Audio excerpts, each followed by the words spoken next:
Alright, so you just bought your new sewing machine and you want to buy some tools to help you sewing. Very exciting. You go to the store and there's so many options.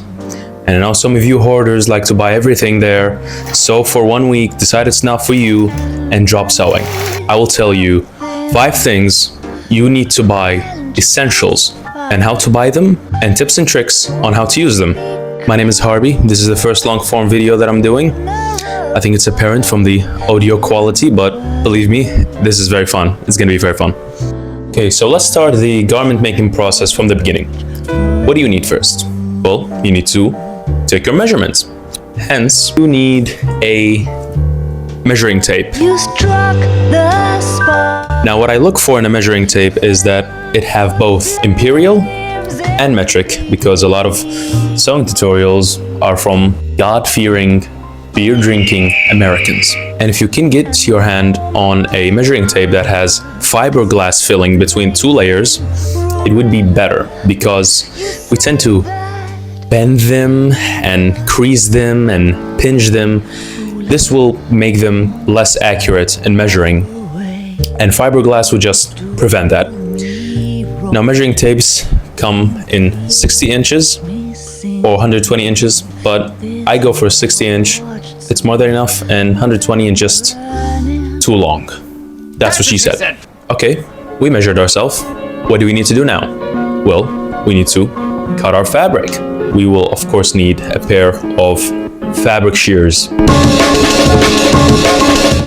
Now, don't use your craft scissors. These are for papers. They are dull. They're not gonna do a good job. And also, don't use your fabric scissors on paper. It will dull them out. So maybe you need 2 scissors. They usually actually come in bundle, so just buy them both. And you don't need these big, long tailor scissors that are really heavy. Just buy something average, like this. It feels better in the hand. That's what she said. And also, you want them to have a curved blades, but you don't have to worry about that because most fabric scissors are curved. Now, when cutting fabric, make sure you make long, full cuts instead of short ones, because the short ones are really just not helpful. That's what she said. All right, we measured ourselves, we cut the fabric. Now we need to make small marks to help us sew. Tailor's chalk. Now, they come in many different shapes.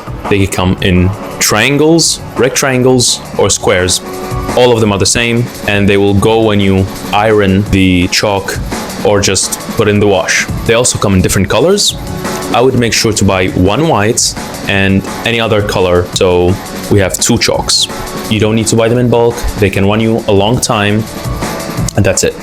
Now, a tip on making the edges sharp is to use your craft scissors and slide the edges on the chalk to sharpen it on both sides. Now you have sharp chalk that you can use smoothly.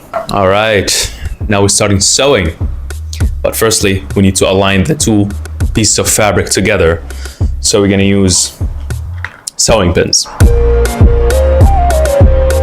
Now, I really don't need to explain. You need to pin 2 fabrics together or 2 pieces together so you can sew them. But what I can explain is sewing clips. Now, they also work like pins. You clip 2 pieces together and sew them, but they are just much easier to use and much safer. A good rule of thumb is use sewing clips to clip the edges of your fabric, and if it's in the middle, you need to use sewing pins. Also, buy one of these sewing cushions or magnetic balls. You don't really need these on the ground, believe me. All right, this is a bonus tool, which is snips. Now look, do you really need them? Not necessarily, but do you want to keep looking for your scissors that you threw in the other corner of the room because you were cutting your fabric there, just to get them, fiddle them underneath your fabric just to cut a small thread? Not really, all right? These snips are very convenient to use and they will make your life much easier. good quality of life tool. I would very recommend it. All right, nice. You sewed your seam. Congratulations. But you notice it's not very good. You made a mistake maybe. You didn't sew it straight, or maybe you sewed the curved waistband upside down, just like your friend here. So you're gonna need to undo your mistakes by using a seam ripper. Now most sewers hate this tool because it reminds them of their failures, but it's a love-hate relationship. And in sewing, love and hate, you will experience a lot. When you're buying seam ripper, make sure to buy these long ones. They're just more comfortable to hold than the small ones.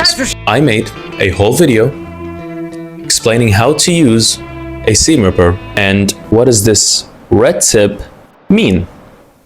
It's a very cool video. It's a short form video and I'd recommend you to watch it. Okay, that was it.